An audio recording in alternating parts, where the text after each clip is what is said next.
That's what gives you the most success here. When you develop your book of business, when you're not a service partner and you don't have to rely on people giving you work, you're bringing in your own work, you have the freedom to do much more of what you please because you have your book. And so how you service that book, when you service that book, a lot of that then vests with you and not someone else telling you what to do or how to do it. So when you're making the rain, freedom comes with that.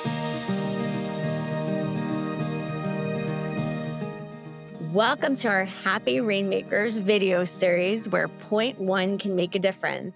I'm very lucky to be joined by Jeralyn Lawrence today, who's a founder of Lawrence Law. Thank you so much for being with us. Thank you so much for having me. The biggest pillar in our 6 pillars to becoming a happy rainmaker is developing business, because I believe that if you have your own clients, it gives you more leverage and power and control over your entire career. And you've been amazing at this. Can you give us any advice on what are the most important things to do to build your own business? I think the most important thing for anybody wanting to run their own business or be their own business is, what are you? What is your niche? What are you selling? Because that's essentially what we are. We are salespeople and we're selling a service. We're selling an expertise. So the very first thing you need to do is develop that niche. And so early on, I decided I wanted to try to become one of the best divorce and family law attorneys. What was I selling? What was my elevator speech? In a minute or less, what is it that I do? I'm a divorce and family law attorney. I'm here to try to help you navigate your journey through either divorce or a breakup. Be able to communicate what it is that you do. And then how do you become the best at it? Well, you read every single thing that you can about it. You read all about the law, all the nuances about the law. You write about it.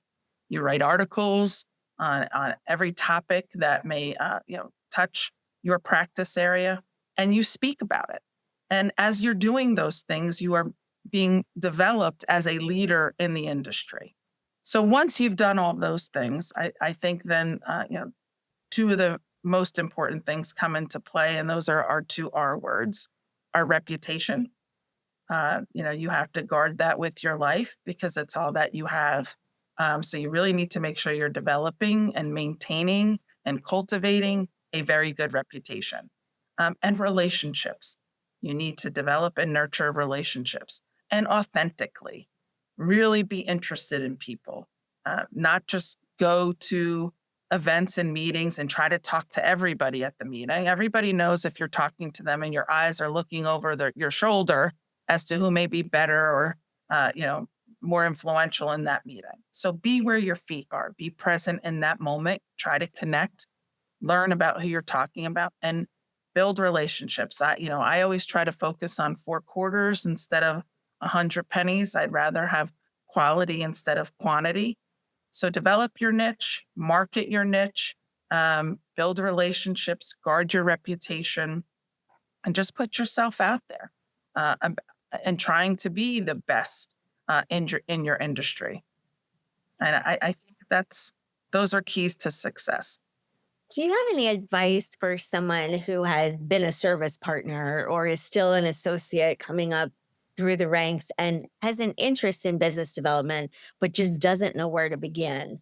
Somebody who, say, has enough experience to be considered an expert in the niche that they have chosen, but they just haven't broken into doing any business development yet. Write an article about whatever that area of law that you're servicing. I mean, you likely are an expert. If you're the service partner, you probably know the most in the law firm about that particular area. Write an article, market that article, put it on LinkedIn, put it on Facebook, put it on all social media, Instagram. Hey, I wrote an article. Put it on your website, share it all over social media. Reach out to your local, your county, your affinity, or the State Bar Association and say, I'd like to put together a seminar. I've put together a program. I'm going to speak. I've asked 4 of my other colleagues. We're all going to speak on this topic. It can be in person. It can be on Zoom. So it's not a heavy lift if it's your subject matter and you're an expert in it. And it also gives you an opportunity to reach out to some of your colleagues, nurture those relationships, deepen those relationships, ask them to come speak with you and put on a program. Those are two really easy ways to establish yourself as a leader in the industry, and it doesn't take a lot of time, and it's mostly free to do that. So those are the first two things I would suggest that they do. And once you get your first client from that, which you will get, you can easily prove to them that the return on the investment was well worth it. And back to your original point, that's what gives you the most success here. When you develop your book of business, when you're not a service partner and you don't have to rely on people giving you work, you're bringing in your own work, you have the freedom then to do much more of what you please because you have your book and how you service that book, when you service that book. A lot of that then vests with you and not someone else telling you what to do or how to do it. So when you're making the rain, freedom comes with that. So it's important to do that. That is great advice. Thank you so much for being with us today. I'm sure a lot of people will find this very helpful. Thank you so much for having me. It's really, as I said, a privilege and a pleasure to be with you.